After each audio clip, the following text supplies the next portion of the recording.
I recently predicted the Women's Prize for Fiction's long list based off only books that I had read. While every book in that video I made is great, that won't be the long list. I played it pretty safe. There will be some safe books on the long list, but there will also be some books nobody has ever heard of. Delicious new authors for us to discover. This video is an impossible attempt at me predicting those books, but it's also a joyful geeking out over the interesting sounding books that might be on the Women's Prize long list. This is an attempt in trying to create a long list of 16 books that I would be really excited to try. Before I tell you about 16 really interesting books, I just want to do a few housekeeping things. I made a few errors in that last video on the Women's Prize. The long list will be announced on the 5th of March and not on the 3rd of March, so it's a Tuesday that it's announced on. Also, 3 of the books I predicted were not published between the 1st of April 2023 and the 31st of March 2024. In memoriam, Your Driver is Waiting and Someday Maybe. Errors were made, but they're all fantastic books that deserve more exposure. I just ticked over 3,000 subscribers, which is a nice milestone. So I want to thank you all for watching, subscribing, and supporting. One of the places I think I got my prediction video a little bit wrong was the diversity of it.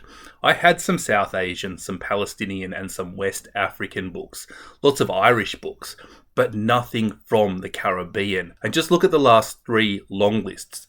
They've all had a pretty unknown but absolutely excellent book from a Caribbean author. Fire Rush, The Bread the Devil Need, How the One-Armed Sister Sweeps Her House. I think I would be personally upset if I didn't get an awesome new Caribbean book in the mold of one of those 3. And just maybe that book will be brought upsy by Jamaican-Canadian author Christina Cole. Tired of not having a place to land, 20-year-old Aku flies from Canada to a native Jamaica to reconnect with her estranged sister. Their younger brother Bryson has recently passed from sickle cell anemia, the same disease that took their mother 10 years prior, and Akua carries his remains in a small wooden box with the hopes of reassembling her family. Over the span of 2 faithful weeks, Akua and Tamika visit significant places from their childhood. The home they grew up in, their mother's grave, a favourite beach, where Akua slowly spreads Bryson's ashes. But time spent with her sister only clarifies how different they are and how each year of living abroad have distanced Akua from her culture.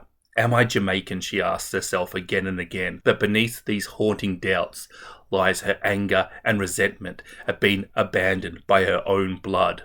Why didn't you stay with me, she wants to ask Tamika. Wandering through Kingston with her brother's ashes in tow, Akua meets Jada, a brash young woman who shows her a different side of the city. As the two grow close, Akua confronts the difficult reality of being gay in a deeply religious family and what being a gay woman in Jamaica actually means. I mean, even if the Women's Prize ignores this one, I'm reading it. Queerness, immigrant identity, grief, changing family dynamics, that's catnip. Continuing to think about location a little bit, we have a Nigerian judge this year. Nigeria is so hot for books right now. We have to have at least one Nigerian book on the long list, right? And I'm thinking that could be The Middle Daughter by Chika Nunegwe, a modern reimagining of the myth of Hades and Persephone with a Nigerian family. Udoi's death was at the beginning of a raging storm, but at that moment, we thought that the worst had already happened and that life would treat us with a little more kindness. When 17-year-old Nani loses her older sister and then her father in quick succession, her world spins off its axis. Isolated and misunderstood by her grieving mother and sister, she's drawn to an itinerant preacher, a handsome self-proclaimed man of God who offers her a new place to belong. All too soon, Nani finds herself estranged from her family, tethering to her abusive husband by children she loves but cannot fully comprehend. She must find the courage to break free and wrestle her life back without losing what she loves most. I've been wanting to get to this one for a while now, so having it land on the Women's Prize long list would be perfect for me. One of the reasons I really wanted to do a safe predictions video and then a risky speculation video is that every now and then you come across a book that you can see being all sorts of incredible, but you can also see it being all sorts of horrible. I guess all books are a little like that before you crack open the cover, but some books are extra like that, aren't they? Pride and Joy by Louisa Onomi is one of these. Joy is recently divorced. Busy at work, her phone won't stop ringing, and it is her mother Mary's 70th birthday. Mary takes a nap before the party, and when her grandchildren go to wake her up, they discover that she is more than sleeping. Mary's sister Nancy announces that she had a vision and that Mary will rise from the dead, just like Jesus, and will walk this world again. Joy is skeptical of this vision and wants to begin mourning her mother and planning her funeral, but her auntie Nancy refuses to let her, instead spreading the word to the entire Nigerian-Canadian community that Mary will be returning. A humorous novel about grief and what it would mean to lose the family matriarch. Done well, that is going to be a great novel. That is also a very hard novel to do well. I look forward to reading it. Often we get a complete surprise, something nobody has ever heard of before, something like Salt Lick. And in that vein, I'm mentioning The Children of This Madness by Gemini Wahaj. Nasser and his daughter Bina live a world apart.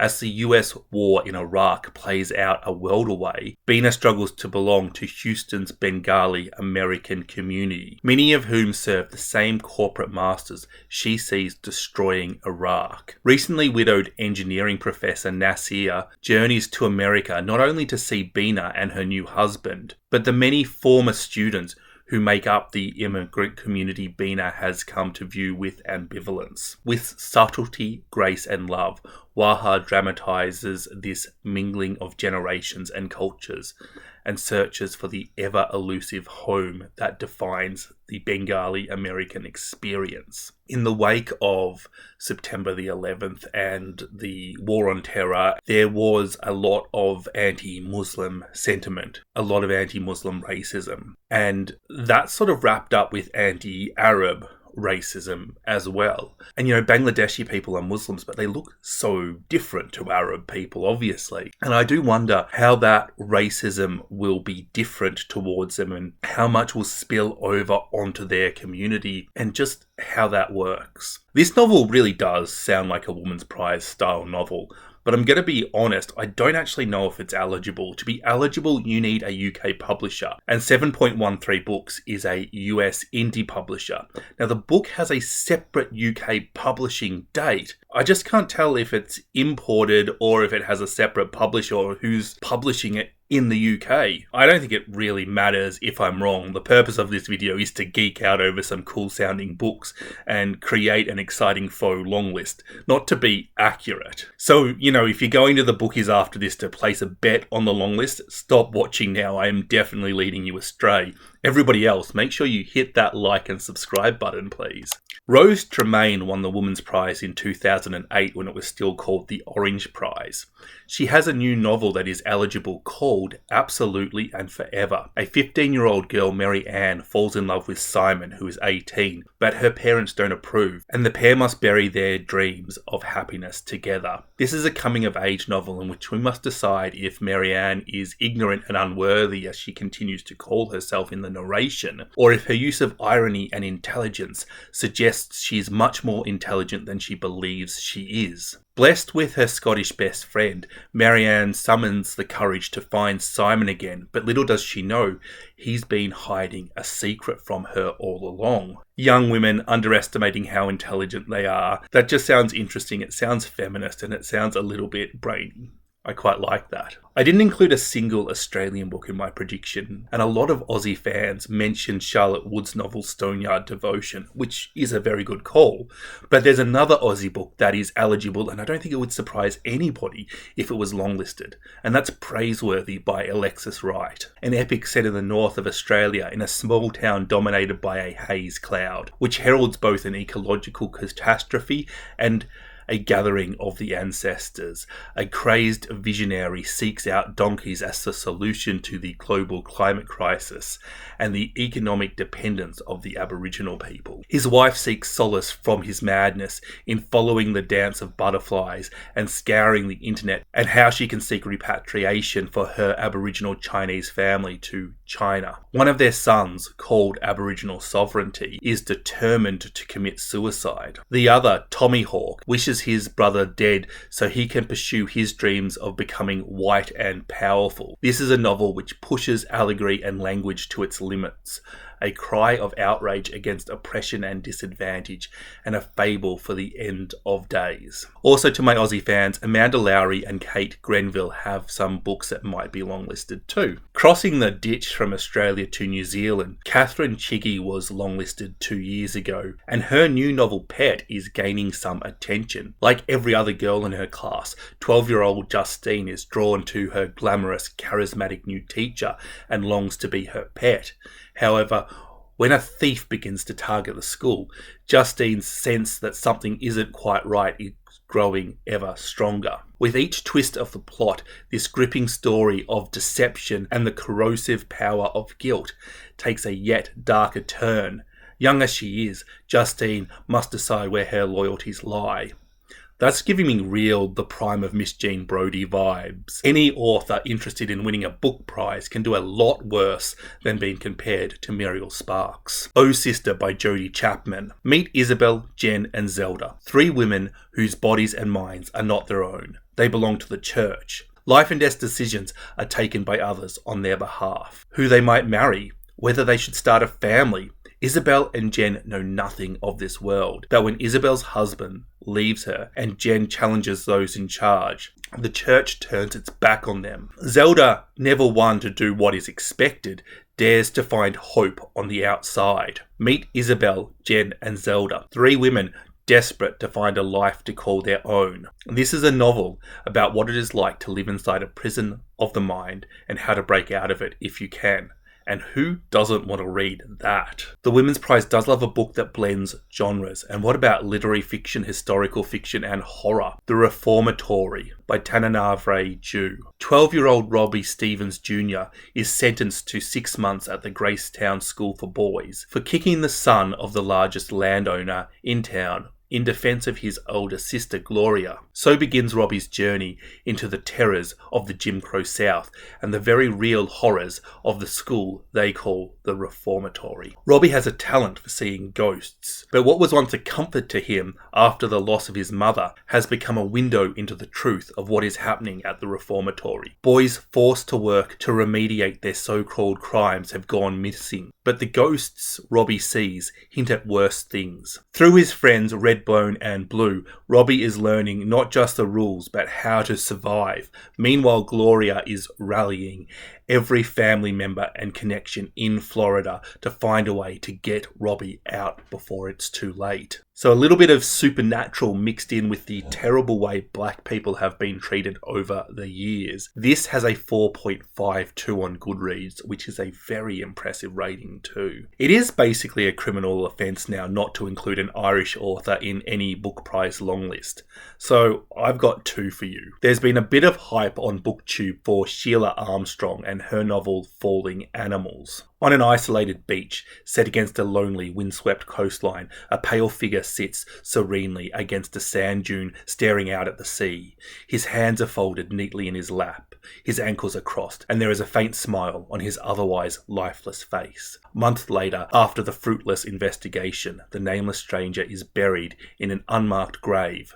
But the mystery of his life and death lingers on, drawing the nearby village into its wake. It is not the first time that strangers have washed up on their shores. This is not a mystery novel, but rather it is an exploration of the townsfolk, and that sounds kind of cool. And I'm just getting a bit of hype from a really good, diverse cross-section of different booktubers and reviewers, people who like different books, and I think that's a really good sign for any book. Service by Sarah Gilmartin. Often the UK-based book prizes will seek to upset the North American audience by having a book like this on the long list, one that's not published until much later in the year in North America. I hope if this one does get longlisted, or a book like this gets longlisted, the US and Canadian publishers bring the release date forward. When Hannah learns that famed chef Daniel Costello is facing accusations of sexual assault, she's thrust back to the summer she spent as a waitress at his high-end Dublin restaurant, drawn in by the plush splendour of the dining rooms, the elegance of the food, the wild parties after service. Hannah also remembers the sizzling tension of the kitchen and how the attention from Daniel morphed from kindness into something darker. His restaurant shattered, his lawyers breathing down his neck. Daniel is in a state of disbelief. Decades of hard graft, of fighting to earn recognition for his talent. Is it all to fall apart because of something he can barely remember? Hiding behind the bedroom curtains from the paparazzi lenses, Julie is ranking through more than 2 decades spent acting as the supportive wife, the good mother, and asking herself, what's it all been for? 3 different voices reveal a story of power, abuse, victimhood, and complicity. This is a novel about the facades we maintain, the lies that we tell, and the courage it takes to face the truth. 3 different voices describing the same events, where we get to learn the biased and the warped point of views of all of the members. This is one of my favourite literary tools,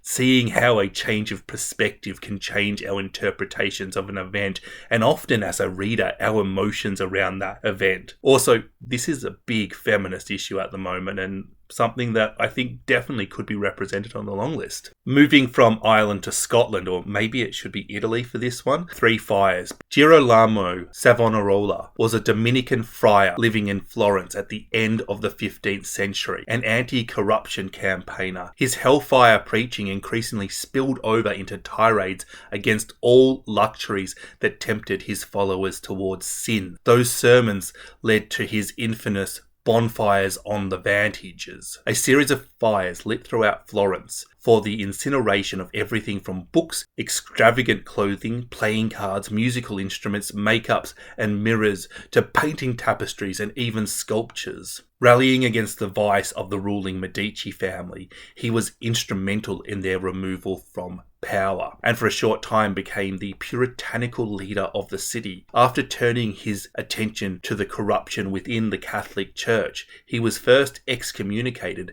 and then executed by a combination of hanging and being burnt at the stake. Historical fiction, the Medicis, corruption within the Catholic Church, book banning, execution, martyrdom. I'm interested. Remember by Ali Macrae. This book sounds amazing. Inspired by the Gunpowder Plot. I bet you could come up with a really good booktube channel name inspired by the Gunpowder Plot. A group of black lesbians plot to end the transatlantic slave trade. Books about rebellion and revolution are just like catnip. Anything that makes me think that we could one day overthrow the plutocracy running our lives is welcome. This is probably the book I want to read most of all on the long list, but it also ticks a lot of boxes. The author is Welsh, Scottish, and Caribbean. It's a historical retelling. It is paying tribute and even glorising some of Britain's past, but it's also bringing light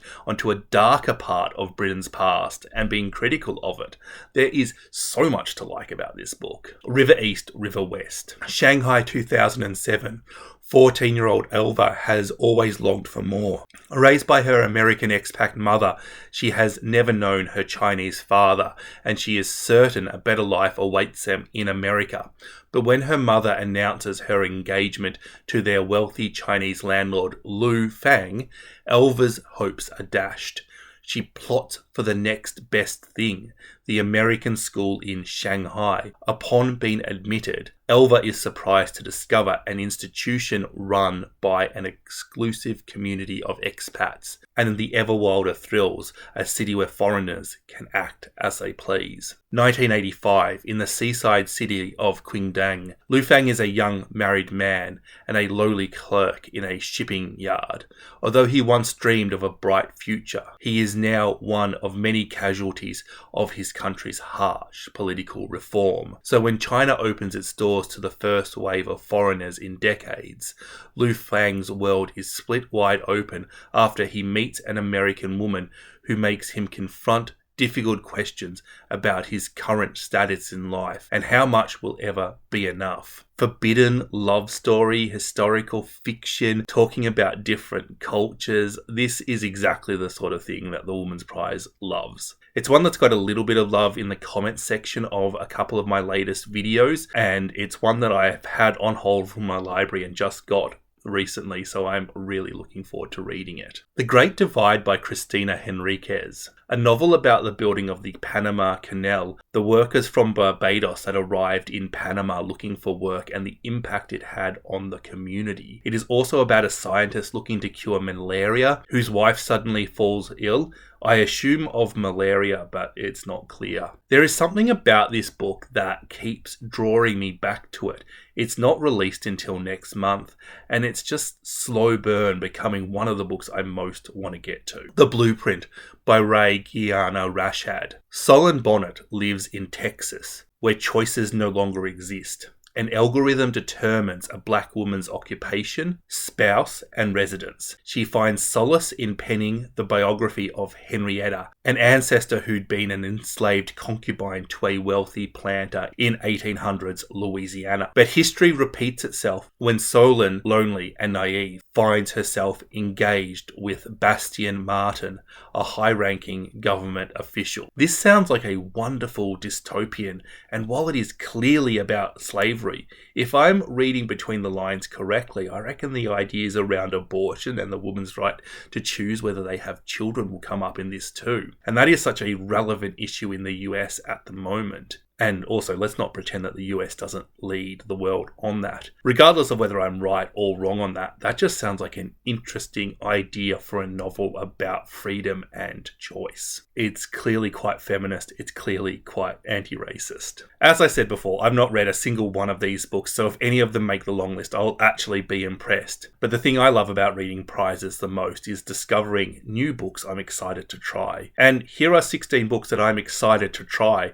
and I hope you find a book you're excited to try too. Now, if you're a fan of the Woman's Prize, I will be responding to the long list when it's announced, giving you my reaction to what I think of it. And then once I've had a chance to read all of the books on the long list, I'll be reviewing them and giving you a bit of more detailed analysis. So make sure you've hit that subscribe button for those videos and like this video, please. As always, I would like to thank my wonderful Patreons for their support. I'd love to give a shout out to my newest Patreon, Stephanie, who signed up yesterday. If you'd like to read some books with me and a wonderful collection of people, why not sign up to support me on Patreon? Thank you for watching. Happy reading. Bye bye.